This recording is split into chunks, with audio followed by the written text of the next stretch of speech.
And welcome to Cooking at Home with iCook After School, and I'm Chef Neve.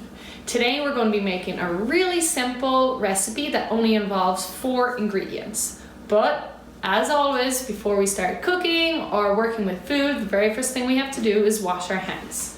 So I'm going to wash my hands, soap, warm salty water for 20 seconds.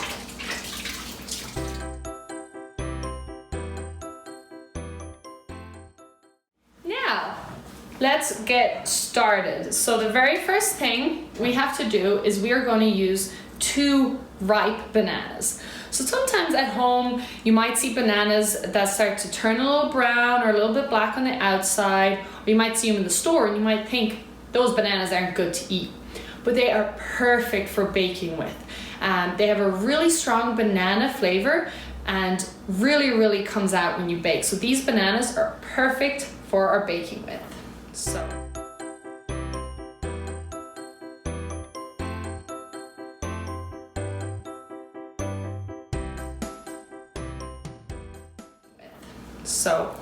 let's open up a banana, and the very first thing we're gonna have to do is mash them.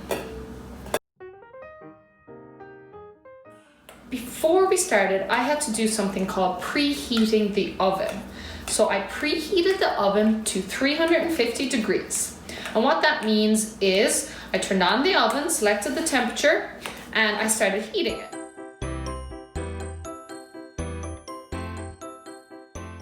So if I turn on the oven, it's not going to go immediately to that temperature. So in order for these cookies to bake evenly, our recipe says they have to be baked at 350 degrees, so it's important to turn on the oven a little bit ahead of time so it gets to that temperature. Okay, so our bananas are all mashed, just like that. The next thing we are going to do is add 1 cup of oats. These can be regular oats, or you might even have quick oats. Whatever you have at home is perfect. Always remember that your cup is level and it's not a heaped. You might, like I said, use the back of a knife or a spoon or anything you have, or even just shake it out a little bit. So we're going to add 1 cup of oats. So that's our second ingredient. Our third ingredient, we are going to add something called cinnamon. So cinnamon is a spice, and it actually comes from the bark of a tree. It's really, if you have it at home, make sure you smell it.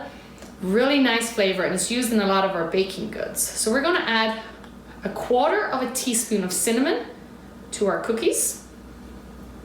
And spices comes in many different forms. They're really good for flavors. When you're cooking maybe any meals, maybe if you're making tacos, you might add some spices. Really good to use.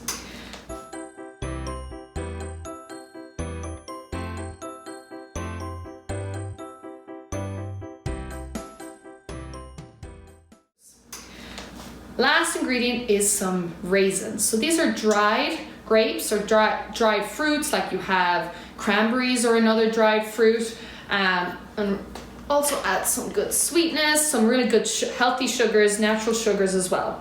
And we're going to add 2 tablespoons. Oh, we had some that fell out, and maybe even a little more if you like. Depends how much you like raisins. You can add in as much or as little as you want. And then all we got to do is stir everything up together.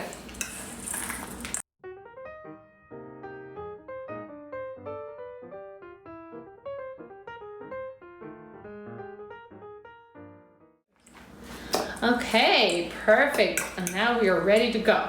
Okay, so as I said before, really simple banana oat cookies. 4 ingredients. Do you think you could name them?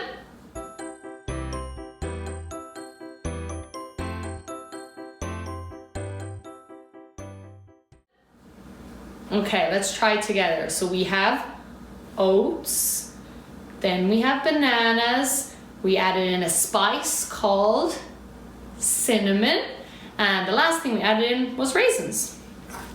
Perfect. Then what we gotta do is we gotta get a baking tray. You might use some parchment paper to put on it before. I sprayed a little bit of oil to grease it so that the cookies don't stick. So then what you get, you can use a spoon or just use your hands because we have washed them. And I'm going to make these into a little circle. You can flatten them down just like a cookie. So just like that. Now, as you can see, we have made 8 perfect cookies. And it's also important to know you can change up the flavors to whatever you like. Maybe you want to add some dried cranberries, or maybe some sun butter, or even a little bit of peanut butter. You can also, if you like nuts, you can also add nuts to these. It adds a really nice crunchy texture as well. So have fun and experiment with whatever flavors you might want. So I'm going to put these in the oven for 15 minutes and wait.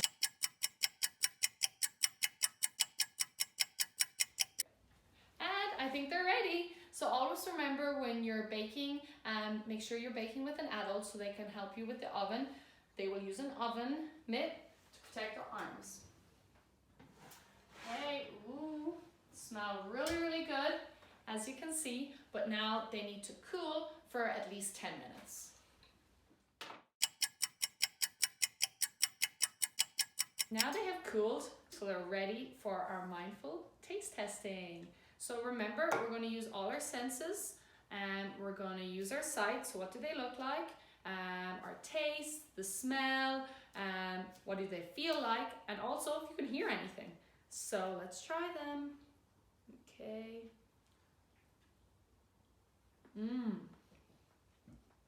Delicious.